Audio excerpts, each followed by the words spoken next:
किरण तुझे मिलण खां पोइ ये सॼी काइनात तमाम सुहिणी थी लॻे। मां तो सां ज़िंदगी ख़ूबसूरत थी ठाहियां साबिर। मन जो गुलाब महकी पवंदो आहे जॾहिं तो सां रूह रियाणियूं थींदियूं आहिनि। इहे रूह रियाणियूं अञा अधूरियूं आहिनि। मां तुंहिंजो मतिलब कोन सम्झो साबिर। किरण तुंहिंजी चीच ख़ाली आहे।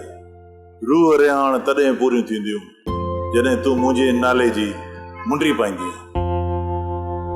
दिल जे फ्रेम में तुंहिंजी तस्वीर अॻु में ई रखी छॾी अथमि त बाक़ी मुंडी पाइण जी कहिड़ी ज़रूरत आहे। मुंहिंजो त मन बि तोसां जुड़ियल आहे। प्यार जी पकी पेन सां दिल ते तुंहिंजो नालो लिखी छॾियो अथमि। किरण हाणे त तुंहिंजी प्यार जी ख़ुशबू मुंहिंजे जीअण जो मक़सदु थी वियो आहे।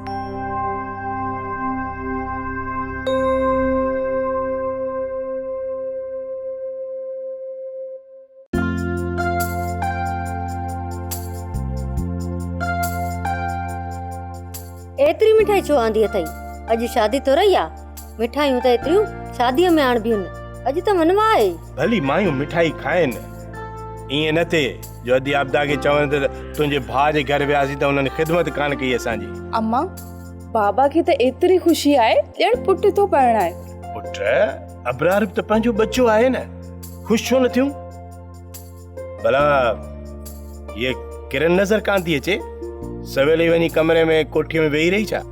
किरण खे कंहिं सहेलीअ फोन कयो हो, ओॾां वई आहे। चवे पई त मां झटि मोटी थी अचां, पर ख़बर न आहे अञा अलाए छो न आई आहे। पर ज़ैनब अॼु त हुनजो वनवाह आहे, तो हुनखे छॾियो छो? मूं त घणो ई रोकियोमांसि, पर किरण त मुड़ी कोन। पर जेकॾहिं किरण न अचे जल्दी त पोइ अची वेंदी। तूं हरू भरू परेशान छो थो थी? परेशान कीअं न थियां? हा जे किरण पंहिंजे साॻे टाइम ते वापसि न आई त अधे आबिद खे उन सां गॾु जेके माण्हू ईंदा उन्हनि खे मां कहिड़ो मुंहुं ॾेखारींदुसि? किरण खे संदसि ख़बर आहे त अॼु मुंहिंजो वनवाह आहे। ॼाण थी अचे।